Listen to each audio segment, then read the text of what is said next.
So there's a new international body on the scene, and it's making a really bold claim that it can rewrite the entire rulebook for global peacemaking. The big question is this a genuine breakthrough, or is it a power play in disguise? We're going to break down this new Board of Peace and try to understand what it is, how it works, and, if it even stands a chance. Back in January 2026, the World Economic Forum in Davos, Switzerland, well, it was about way more than just finance and tech. It became the stage for a massive geopolitical announcement, the official launch of the Board of Peace. And look, right out of the gate, the ambition here was crystal clear. As you can see from this quote, sure, the board's first big test is the Gaza conflict, but the vision? Oh, it's global. This isn't just about one region. They're positioning this as a brand new tool for solving conflicts literally anywhere in the world. Okay, so what is the Board of Peace exactly? Well, according to its official charter, it's an international framework set up to manage the Gaza ceasefire. And we're not just talking about stopping the fighting here. Its mandate covers everything, from governance and rebuilding all the way to demilitarization. The stated mission is to create a lasting peace. And this isn't just some committee writing papers, There's real muscle on the ground to back it up. It's a new, 20,000-strong multinational force called the ISF. And get this, it has a UN mandate under Security Council Resolution 2803. And it's commanded by a U.S. Major General, Jasper Jeffers. Basically, their job is to provide the security to enforce the board's decisions. Okay, so something this big doesn't just pop up overnight, right? To really get what the Board of Peace is all about, we have to rewind a little and look at the chain of events that brought us to that launch in Davos. What's really wild when you look at this timeline is just the speed of it all. I mean, the war had been dragging on for 2 years, but just look at those final few months. A peace plan drops in September 2025. By October, you've got an agreement on Phase 1. By November, the UN Security Council is authorizing a stabilization force. And by January, the whole shebang is launched in Davos. I mean, that is an absolute diplomatic sprint from an idea to a UN-backed reality in just over 4 months.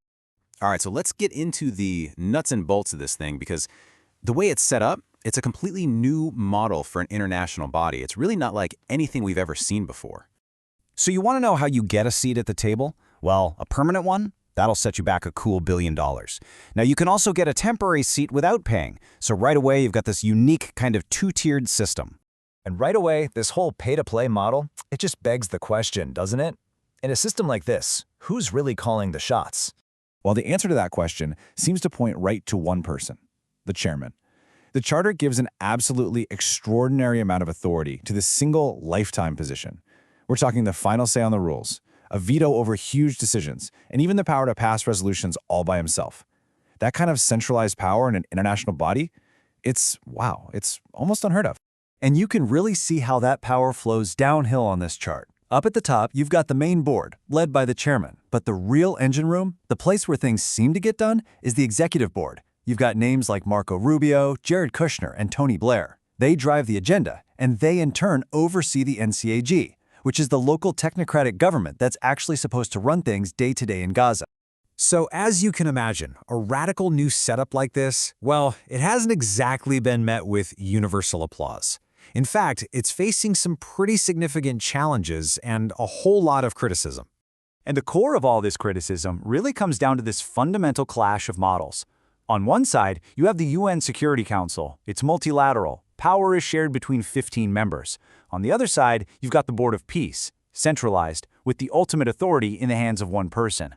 Its supporters will tell you it's a nimble, modern alternative, but its critics? They're worried it's designed to bypass and maybe even one day replace traditional diplomacy. And you can see that tension playing out in how the world is reacting. Sure, about 22 nations have signed on, but a lot of traditional U.S. allies are either hesitant, you've got countries like the UK and Germany who are kind of hanging back, or they've just said, no thanks, like France and Sweden.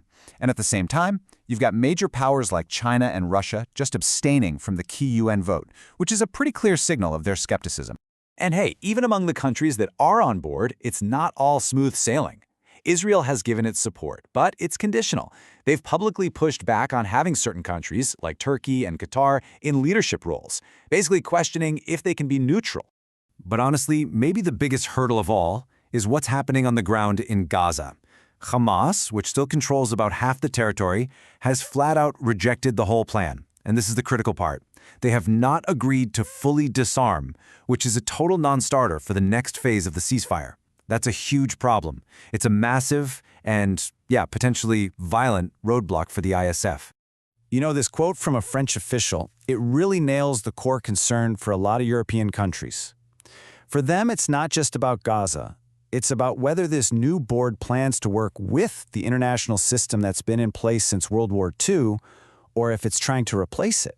So at the end of the day, the Board of Peace leaves us with this huge question. Is this a bold, new, innovative way to solve some of the world's toughest conflicts? A flexible answer to a gridlocked UN?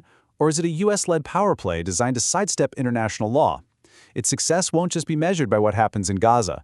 It'll be measured by whether it can actually earn legitimacy on a world stage that's already deeply divided, or if it just ends up driving an even bigger wedge between everyone.